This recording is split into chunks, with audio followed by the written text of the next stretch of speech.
Hi everyone, my name is Susmit Venkutekar and today this talk is not about PHP. A couple of raise of hands who all use ChatGPT. Okay. Who all know the full form of LLM and RAG? RAG. Yeah. Not RAG. Retrieval argumentation. Okay. Who all have used or have heard of a graph database? Okay. Who all watch or used to watch Tarak Mehta Ka Ulta Chashma? Yes. Cool. Good I didn't audience. watch it. So, disclaimer, like, things will break. I hope not, but yeah. Let's work. Okay. So, I am a backend developer, data scientist, cloud architect, Neo4j certified professional. I recently joined EDAX in January or February as a founding team member. I started coding right after 10th BOS, so I can boast of a 8 years experience, but for some unknown reason corporate only allows me to say 4 years. Not my fault. And I do also part-time work at FuseBytes as mentor for interns whenever we get them. So the agenda of today is packed. We will quickly look into what is an LLM, what is a RAG, what is a knowledge graph, and we will just have a live demo. So let's get started. So what is LLM? LLM stands for Large Language Model that is trained on a large corpus amount of data. I think it is very similar to how we speak one word after another. It basically does what we do. Yes. So that is. Thank you. I practiced that at least 5 times, I guess. So yeah, and how does know when to stop? Either way it hits the output threshold, the max upper limit, or when it predicts a certain character or the token which says / stop. So what is retrieval augmented generation and why do we need it? So the LLM is scaled on a large amount of corpus of text data. We don't know what that data is. It might be our public code, it might be our organization code or some blog articles, etc. etc. There might be some fake information as well. There might be no information which pertains to our use case. For example, we are in some healthcare domain or financial domain and we are using some specific terms. Those terminologies frequency may be too minute in their relevance, so it may not be well versed with those words. So what we do, you have always heard of, like, whenever you write prompt, it is always better to give as much information as you can to the LLM whenever you write prompt. So that is exactly what we are doing in an automated way. When a simple user types a prompt, says like, where is my package? Now if you just give that to LLM, I mean, like, it may answer something from some storybook. Where is your package? Your package is in an aeroplane. So what you can do is you can fetch the user ID, you can call an API and get or fetch from the database and get the latest info of the last 10 orders and the user's names and give that as a context, which actually the user should have given. Like, hey, my name is this, my user ID is this, I am doing this, I ordered this package few days back, where is it? But no user is going to do that. That's why we have to take the pain of doing that. So that's the case. We take a user inquiry, we fetch whatever we have from an external database, we combine it, and we give it to the LLM. So based on this, use that. So we just use the LLM not as a magical person, but as a reasoning model. So based on this textual information, do the logical reasoning and answer my question. We don't want to depend on its knowledge as in like what it knows. We only want to depend on how it can interpret those, understand our language and stuff. Now what is knowledge graph? Of course you can present all this data in SQL, but you can't write functions to fetch everything. Like you don't know what the user is going to ask. So generally the way is that you have to be dependent on an LLM to write SQL code to fetch the data. SQL being SQL, if we are not able to write 10 joins, who is an LLM? I mean, if we are not able to do it, then SQL is also not going to, LLM is also not going to be able to write SQL. So, and whenever we draw some things or whenever we plan, even when we plan SQL data tables, we use circles, arrows as entities. Yes. So why not store in the same format? So that is what our knowledge graph is about. So your organization data, or you can even some users data, you can represent as a knowledge graph, which shows knowledge. So for example, here I have two nodes. One is like a programming language and a person node. I can create an instance like a person Smith, which is similar to a SQL row. The nodes join is kind of a join. Also, I can attach additional attributes to the joins, like node since 2016, the programming language Python. Now, what is one of the best or the best approach to store knowledge graphs is Neo4j. So Neo4j is a graph database where your edges are stored as relationships, your vectors / nodes are nodes, your table names are labels. So it's like your table name is a label, your row is a node, your SQL join is a relationship. It has you can also attach multiple table names to a single row. In short, this node also has it is a person as well as a teacher, which we used to do in college with class names. Similar thing you can do. Yeah. Graph, I mean, which Susmit is saying. Think about it. Now, the way we represent the world, we don't put it in tables, right? Like SQL. We know by relationships. Now think about this. I am an organizer of this event. Which Susmit is a speaker. And other relation to that event is that you are attendees of that event. So you see the relationship forms, right? This is how naturally we represent the world, right? This is reality for us. And that's how graph is basically. And that's why also is the reason behind Facebook all knowing, Hari, that is your friend in that school. All network theory. This is basically network theory. Ular Baba ki jai. Yeah. Also, there are some graph databases and there are some databases which pretend to be a graph databases. Like you will get your interface as a graph database, but under the hood they store it in SQL tables. So you don't get the performance of the graph database.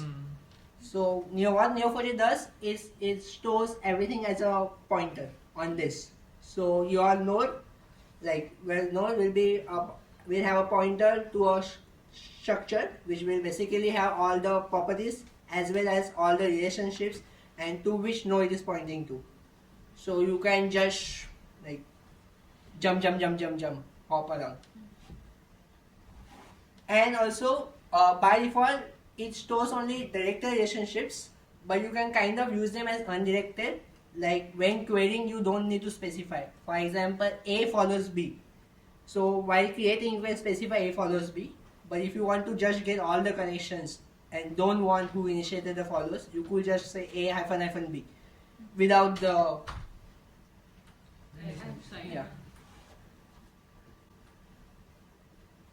yeah.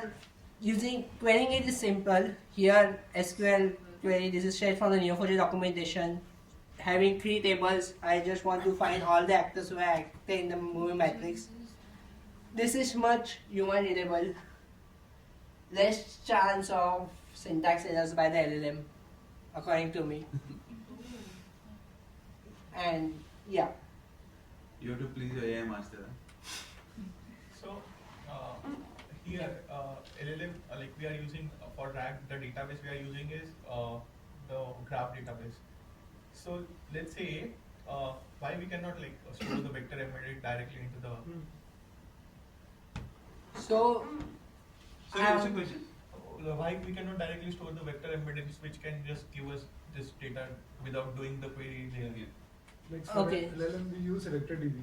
like pushed over all the data. So like this, right here, there is extra conversion will happen that LLM also needs to write the query, then query will be executed and will give that data, right? The extra step will be there. So here, if we use vector DB, we don't even need that step. Like we can just get the data.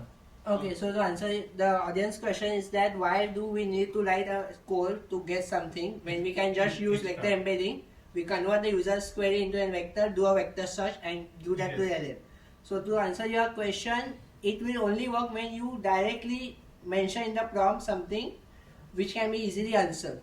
For example, if I ask what is Pushpak's email ID, so when I do Pushpak, convert into a vector, get your data, Right. and it will have your property email ID, I can answer it.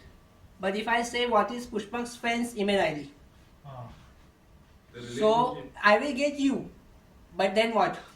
Right. I will get your details. If vector DB fails that, I think graph data will have that data where to query Yeah. that. follow So the thing. yeah. So here the demo will also combine that first we will use the vector embedding to get Right. some nodes, and then we will use that to get additional information. Right.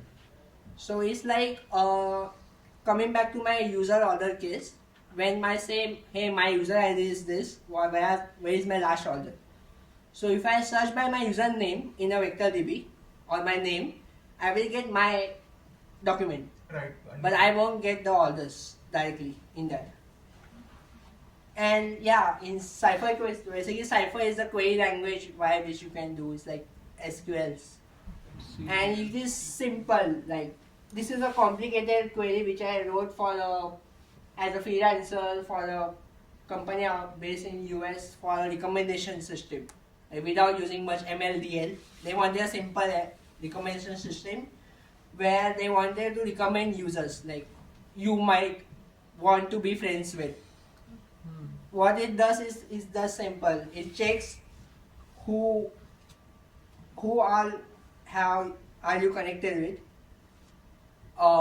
and also we in the specific app we were able to give interest, like I like chess, I like football, I like Python, I like PHP, etc., etc. So that are your interests. So based on the common interests and the common friends, I used to recommend the person, like he might be the friend. Also at the same time I had to check that like he has not already declined that I don't want like kind of a block or reject operation. I have to check that also. The reason I did not include has declined as a property or has affinity because I wanted this to be fast and like it is easier to check. So it's kind of a trade-off, like easier to check versus double.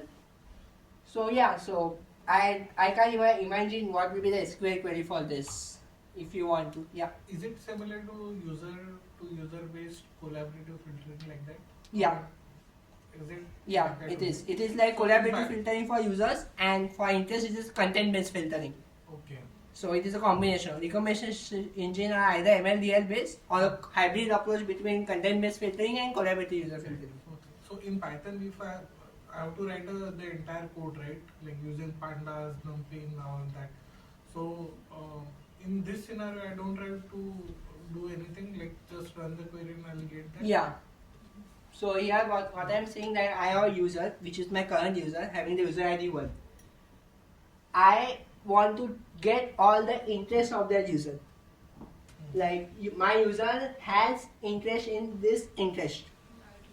And I also want some other user whom I don't know, because here I am selecting. This is like a where clause. So I want some other user who also has that interest. Then because it hops around, I have to check that I am not matching with myself. So this is like I am not me. Like the other person is not me. Then I already don't know that person, because if I already know, then no point in suggesting the user profile. I have not declined that person. Optional match, because if I just push match and that person does not have any common friend, it will fail. That's why optionally I want to check if there are any people in common. So for example, I know Pranav knows Shaunak. So Pranav is a common person to me, between us. Then taking this information, other users are their user ID, then number of common interests and the number of common affinities, like number of common people, I can just order by it and give the last 6. So I will get the top 6 people who are ranked the highest, which have the most number of common interests and the number of common friends among with me. So this is a pretty simple way to do recommendation. And this only you need to just, whenever a person signs up, you need to create a node. Whenever a person has interest, you just do the linking and you are done. You can do the similar with SQL, but it will be way more complex. It will take way more time, and at scale, Yes. your SQL DB will just blast. So, enough theory, let's jump down to the demo. First, we will ask some questions to LLM. I am going to use the Llama 3.370 billion model. So first, I will ask some questions to it. It will answer some, it will not answer some, like it will answer them incorrectly. Then we will set up a RAG-based pipeline in Python, and then we'll ask the question to my system and see if we can answer it correctly or not. So let's jump to the demo.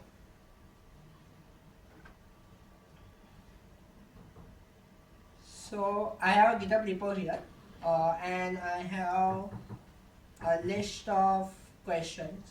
So this is like everything revolves around Tarak Mehta, Kavita Chashma. So okay, GitHub models. So GitHub models is a very good way to use LLMs free of cost within a rate limited time. It is very simple. You just go to GitHub models, you search the model you want. So I want Llama 3.3, 70 billion instruct. I can just go to playground. I can even call this via API with this code. Simple Python code. Like JavaScript code, Python, C#, Java, or as a REST API for the other languages. Now let's ask some questions. Let me ask, since it does not know it is different to TMKOC, I will just give it a hint in TMKOCs, who is the creator of the society. So it says the data is dash, which is obviously incorrect. The correct answer is Krishna Nayyar. Let me ask something else, which it knows. So in TMK OC, who is the husband of Babita? So it is Ayyar. So because probably it had read some news articles or something, it had read some people pushing in comments on Reddit for some credit and it knows. But this won't, like, this is kind of my organization data. It can be anything. So this represents our organization data. Now my task is to get it to answer all the questions correctly, whatever the data I have. So let's do that.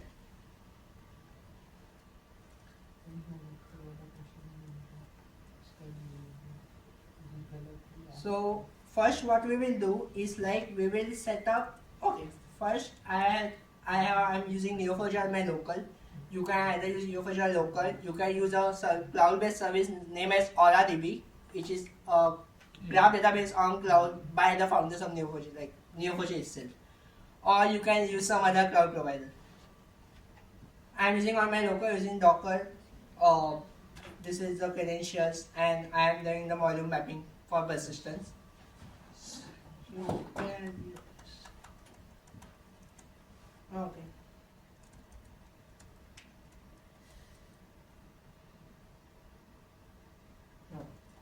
Every time.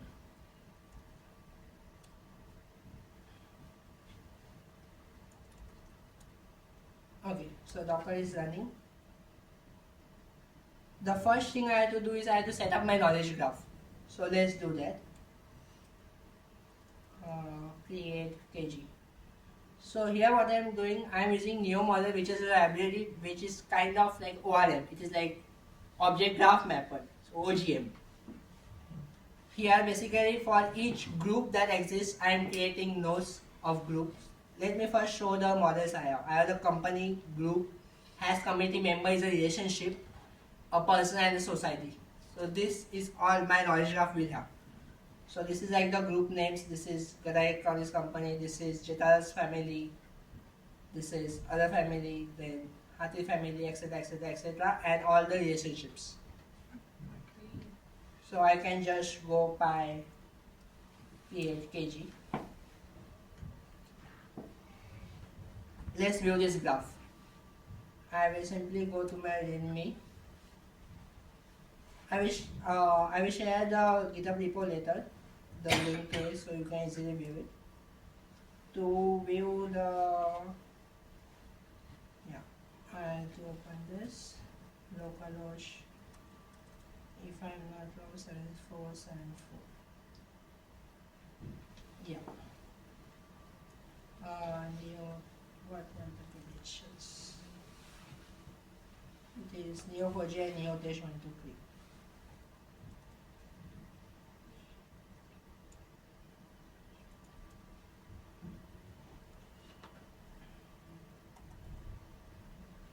Okay, so if I query to get match all nodes and relationships. All is the best at programming. I mean, this is my day-to-day work, just using Copilot. Vibe coding. Yeah, while coding. Like 50-60% of the code is generated by this. I don't have to take any efforts. I can focus on logic problem solving. Cool. So this is the graph which we created. As you can see, we have the groups in pink color, we have the society in red color, we have all the person in blue color. Easy to view. Yeah, much easier to view than the SQL tables. Now, when a user types a query, how will I know what to fetch? Right? So what we can do, let's set up the vector embeddings which we were saying. Right. So I will just go here. Let me go to set up embeddings and index. So what this file will do, I have utility functions. I am just using all mini L6 because some LLM model suggested me to use this. Since I can have multiple values, I am just concatenating them with white space. Embedding is simple, just embed model.encode. What I am doing is for each label, each table, each class, I am fetching all the records. I am getting the values I need to embed. I am just concatenating them, embedding them, and running a cipher query to set the no vector property, which is like I don't need a separate vector embedding store, vector DB, because Neo4j allows us to store vector embeddings as property. If you are curious about what is prepare values for what is get values for embedding, for each class I am like, for person class I want to embed first name, surname, nickname. For society I want to embed the name. For group I want to embed the name. Like what I do encode. Why that model is required? The above model that To convert your text into a vector embedding model. Vector embedding, sorry. Okay. So text to vector. Okay. For all that. You can also, GitHub models also gives few embedding models, but no, it was not needed for my use case to continuously hit the API for this purpose. This is typically a one-time job while creating, and when user gives you a query, you have to again use the same model to get the similar vector embedding, and then you can search. So I have a question. Yeah. You have your primary relational database of the users of your data. There is extra database you are maintaining in order to store the graph database of the relationship between different users or something like that. There is like every single time this relational database updates, you also need to update this Neo4j data. Yeah. Now with this additional embeddings, right? Is it something we are going to store in the Neo4j itself, or we going to store this in a vector store? As I said, Neo4j allows us to store vector in itself. So it's Oh, like a okay. data type. So you don't need an additional vector database. Nice. Also coming to your question of data duplication, possible data duplication, Neo4j recommends that you only show what you need. So if you are saying your primary relational database or say in primary database which is like MongoDB, you might have 30 columns. But for your use case, you only need 3 of them or 2 of them. So you use only 2 of them in your Neo4j. And you can easily implement change data capture using streaming or batch to Got it. keep on updating your database. I can convert the first part of this question. I can convert my RDBMS to Neo4j. You can convert it, but only if you are based on the pros and cons between the Neo4j database and the SQL database, you think that it will be good for you. Like if your queries are such that and your read operation, write operation is such that it will benefit from the relationship stuff, then only. It's not like a like solution for everything. No technology solution for everything. Okay. So I have a huge database of users. Okay. Which has some product data, like users have purchased the product from my website. Okay. Now it has a huge data. Now if I wanted to, because when I implemented that, at that time Neo4j was not there. Let's consider that. Now I wanted to convert that RDBMS to the Neo4j data, and then from that I wanted to make a query like you just said, right? User to user or user content based recommendation system. Can I make that? Yeah, so what you can do is like your product DB will be have all the like all the columns like product ID, product name, the price, etc. etc. Users will also have all the time, all the stuff. You don't need all of that for your recommendation. So what you will do in Neo4j, you will just show the user IDs and the relationships. So user ID 1 has purchased in an order 4 products together. User ID 1 in separate product order has purchased 4. Just the IDs. You run your recommendation algorithm on that, just get the IDs, and then based on the ID you can fetch the product image or whatever from your primary database and show it to the user. So in this, sorry I'm taking time No, to it's- understand it. So in this, like user, let's consider 3 entities: user, order, and then items, products. Okay. So in this, how you convert like groups in relation? How you maintain it? Like,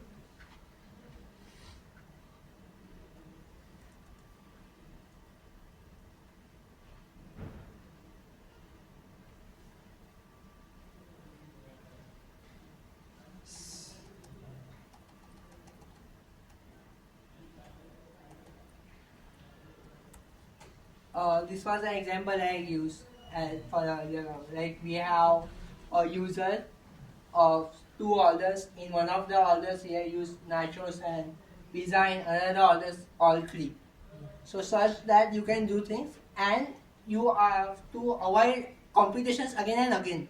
I was using the idea of pre-aggregating, which is like you should do it because it saves compute time. So whenever order is placed, if say one new order is placed having both pizza and nachos, then the relationship between among the order along with I just increase the counter. So I don't have to every time check which 2 items have been frequently bought. Now this graph can be used for 2 type of recommendations. One, when Ajinkya logs in onto your mobile app, I can check what he has frequently ordered. Use that. When some other user, random users, adds nachos to her cart, I can check what he has ordered along with most of the times. I can also find similar people based on their order history. Like there are 2 people who has mostly ordered pizza and nachos. So why don't you guys meet? Nice use case for Zomato. Yeah, sure. Like, what if I have multiple PDFs and I'm passing it to an LLM like VectorDB and I'm doing the embeddings and reading the chunk size and everything? How will I do that same thing using graph database and here? So graph database is for your data storage. Embeddings, like so you have a PDF, you perform OCR, you extract the text, you pass it to an embedding model, you get the vector embeddings. You store it in a vector store. Normal vector store also you can use. Whenever user gives query, you can use the same embedding model, convert into a vector embedding, do cosine similarity or Euclidean distance, get the top k records, fetch the data of that relevant to the top 3 records with some extra database. This is where Neo4j or some other database comes in. The external data, because typically in the vector show you will be like, okay, some word is related to some ID. Now that ID's details, other details relevant to the ID is in some other database. So after you fetch based on the vector embedding similarity something, after that you have to fetch something more, because that alone may not answer the user's query. So that is where a RAG pipeline comes in. So if I want to do summarization, there I can do that. But if I want to do the summarization here, there is no relationship between two nodes. But that's my thing. You can't force something to do something. You should not. So like every technology is built for a purpose, has some pros and cons. Everything has a trade-off. So if you want to do something very good at most efficient way, you have to find the thing that is made to solve that problem. Like my Gleam architecture is using Postgres, MongoDB and Neo4j together in some architecture with microservices with Kong API gateway and all the stuff. But I can't put that everywhere, right? Okay, jumping back. I have one question. Yeah. As you mentioned that every technology has its own trade-off and pros and cons. Let's say we started using Neo4j and we need to solve one thing which it does not solve efficiently, let's say. For that purpose, should we go for other technology to solve that particular problem? It depends on how much your organization will get, or like the difference between best technology solving in the most efficient way. Say you get $1 lakh, and if your technology in a slightly inefficient way gets $80,000, if that $20,000 matters to your organization, then you will need to shift. But also that will add the complexity. I mean, it's a plus minus game, mass game. It depends. The answer is it depends. You have to make the decision. Okay, so now, yeah, so I will just like for each embedding, for each node I am just embedding and storing the vector embedding in the node. I can also do that for the relationships. For example, here I have a relationship name has committee member. So I am getting all the relationships as committee member. I am getting the position like secretary or treasurer, and I am creating embedding of it. And then I have to create an index. So I am creating two indexes here. First I am creating an index on the unique ID field to get the nodes data immediately. That is a normal index. And then I am creating a vector index like for person, group, all my classes. So let's run it, and like I will just show. Like for example, if I go to Meta, you can see the details. I have element ID, first name Anjali, gender female, surname, and a unique ID. Now I will just run the create embeddings, setup embeddings, and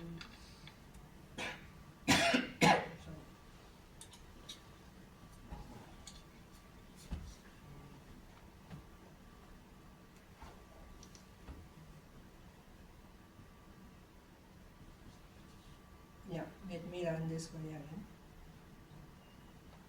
If I see, you can see our embedding has been added. Yes. So now this will be used to fetch the relevant stuff. So now our setup part is done. Now let's go to the execution step one by one. So let me put here, yeah. So what I have to do? The step is simple. Based on the user query, I have to fetch the relevant data in my external database. It can be replaced by a simple vector DB operation as well. Then I want additional info based on what I fetched. So for that I have to write a cipher query. I have to generate a cipher query, then I have to execute it. I have to take everything together and give it to an LLM like ये है बता क्या. So let's do it step by step. First, get relevant data. Here it is simple. I have the user query. I search the nodes. First I do split. I remove all the shop words, unnecessary stuff. I embed it and I run it against all the vector indexes for each of the class. Because I don't know, right? Like it is a person, the user query talks about the person or the company or something else. I just combine it and take the top ones. That threshold, it depends again. So let's run it.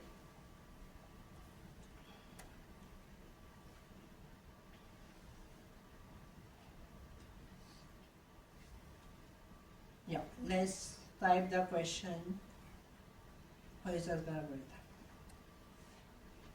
So what it returned is, it returned that I have a node with a label person, that it was an exact match, and some other nodes as well.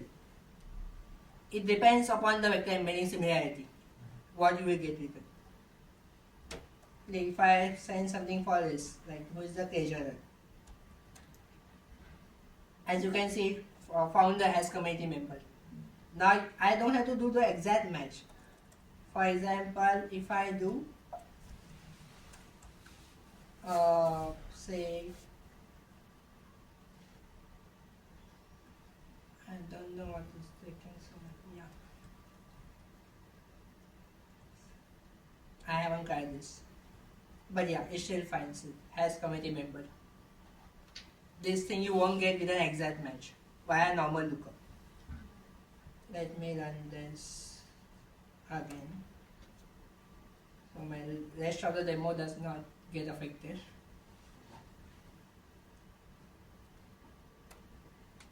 Yeah.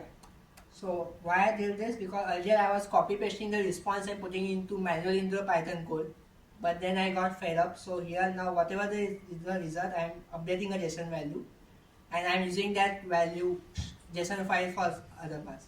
For example, the next step is generate the cipher query. So in generate cipher query, I am getting the user query. I am like processing the output of the vector search.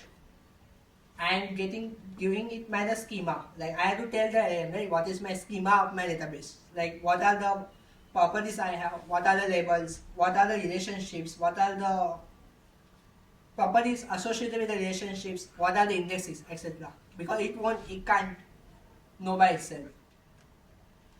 And here I am just like taking the user query from my JSON file and the relevant data which we saw and generating a cipher out of it. Like this is the data.json which will keep on getting populated. So now let's generate the cipher query.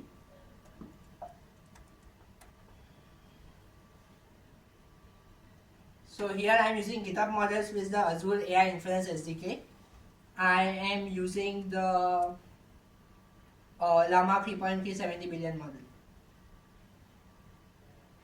I did this way because then you can anyway inject something. Like if you want, say, tomorrow use AWS Bedrock, you just have to use it and make sure, put a wrapper class around it to make the interface similar, and you can just plug and play. So this is the user query that is generated. Match a society which has the committee member position treasurer to a person and get the first name and the surname. Yeah, so this is the query, this is generated. What is the third step? The third step is to execute the cipher query. So let's go to execute cipher. I just had to get the query and execute the query. Now the query execution, if it's a node, it will have that big vector embedding, which we don't want.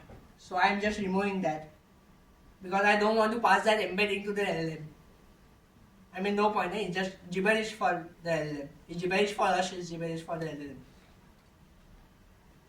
And I'm updating the JSON file. So let's execute the cipher. So this was the result of the cipher query. Yeah, so as you can see, this was the user query. This was the relevant data which got fetched based on the vector search. Then this was the cipher query which was generated by LLM, and this was the result of that query. Now I will take all of that and give it to LLM to say based on everything, tell me the result. So the result is like the casual is Krishna here. Let me show you the prompts. So this is the prompt to get fetch the additional information. I am like the user asks the query. You have the information of the relevant nodes in the user query. Which this info comes from vector search result. This is the schema. Make sure to adhere to these instructions and write a cipher query. Once it gives a cipher query, I execute it. I haven't put agentic in this. Like agentic stuff I haven't done. Like if the cipher query is wrong, automatic fix, etc. I haven't done. Then the final answer, again, user asks this query, this is the relevant nodes. This was a cipher query used to fetch the additional information for the schema, and the query returned this value. Based on all of the above stuff, give the answer. So what is being sent to the LLM, you can see. It was like the user asks who is the scheduler. This was the top fetch relevant data. This was the cipher query used to fetch additional information for this schema. So it doesn't hallucinate. These are the relationships. These are the indexes. This is the return value of the query, my query execution. Answer the user's query based on adhering to this. So now let's take this for a run and ask one by one question. Now I don't have to specify in TMKOC because it doesn't matter. I don't want to print. Let's take. Can we ask a random question like who is the husband of Jetharan? Yes? Let me try.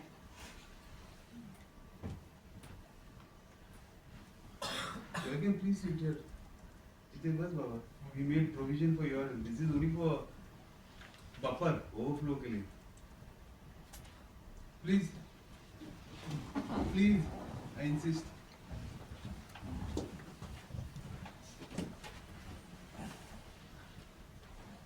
Because there was a lot of effort to put this.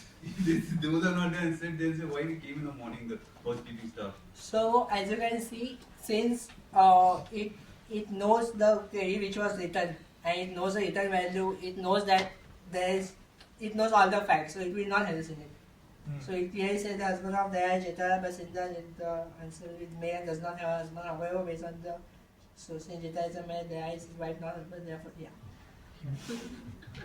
Good reasoning. That's why I'm afraid of loud demons. So like what is the nickname of the like all these questions as far as I remember. So these are the questions which Llama 3.3 70 billion model without RAG answer correctly. Like who is the husband of Babita, secretary. I even asked this like English one.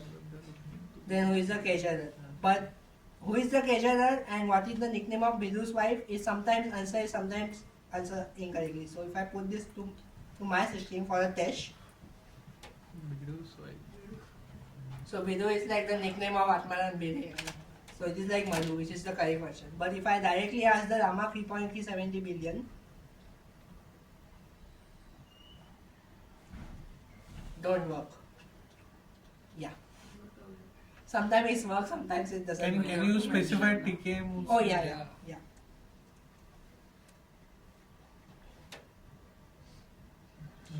Yeah, so I had tested like 10 times, sometimes it goes correctly, but then just shakes to Babita.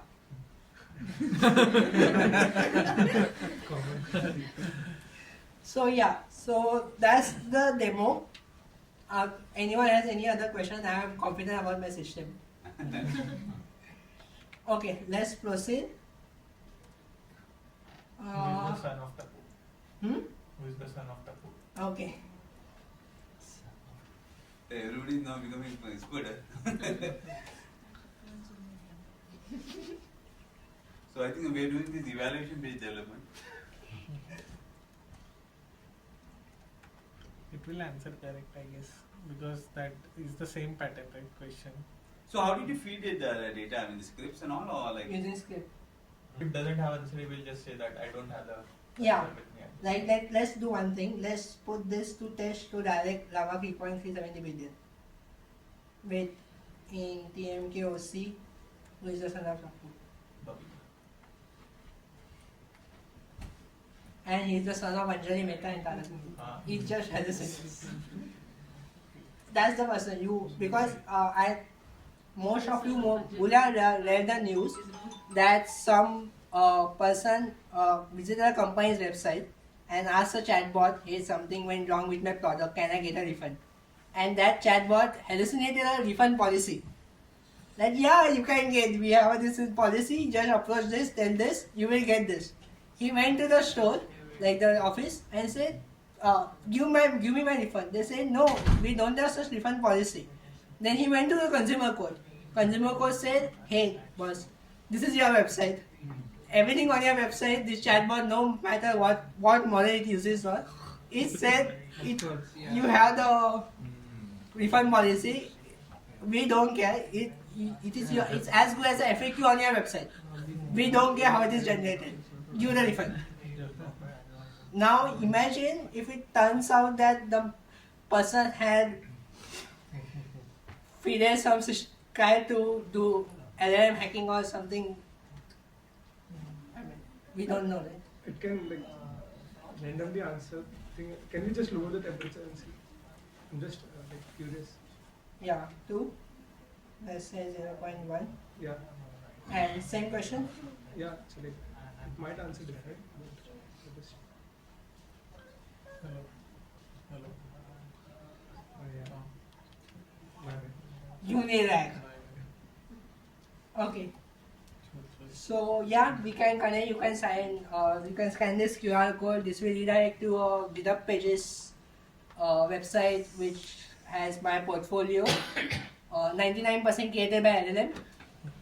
So in this portfolio, there is a section named as Stocks, where you can, as a button, view all slide decks, which the HTML page which I showed. You can view all my slide decks, including this one. Yeah, and if you want to find me somewhere, just Google Susmit PY. You will probably find me everywhere. I'm just using Susmit PY. The GitHub link, can we, whatever you shown the code and all, can we get that GitHub link? Yeah, Report. Oh, okay. it's in the portfolio also, as well as in the slide directly.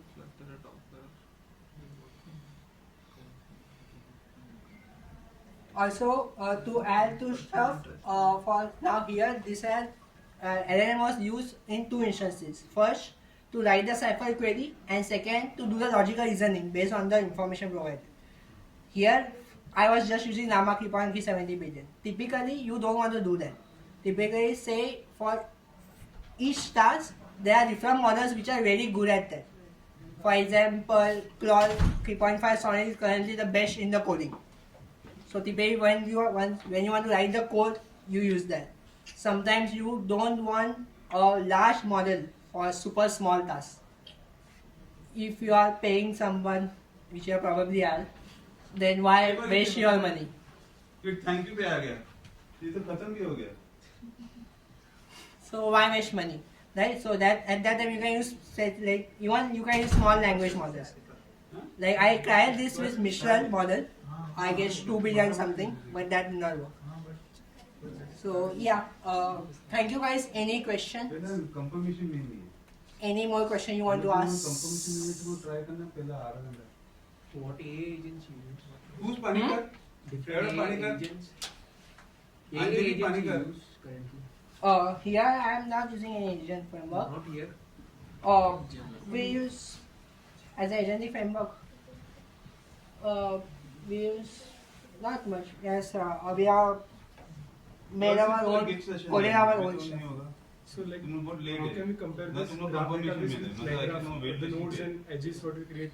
It's different. Oh, wait. Yeah, it's different. Graph database is a proper graph database. Line graph is just for agent workflows. Okay. Neo4j is not for, That part. yeah, Yeah. sorry what is the question Neo4j and line graph. Yeah, so line graph is just for your workflow and how things should go. But if you are interested in the line graph, if I just open my example of my line graph, this is my portfolio. Here you will get a project. Yeah, mini data analyst using LLM agent. In this repo, I am using line graph. And the repo I just show you is this. So yeah, and you can get all the slide decks here. So yeah, thank you. The UI was decided by Gemini. Don't.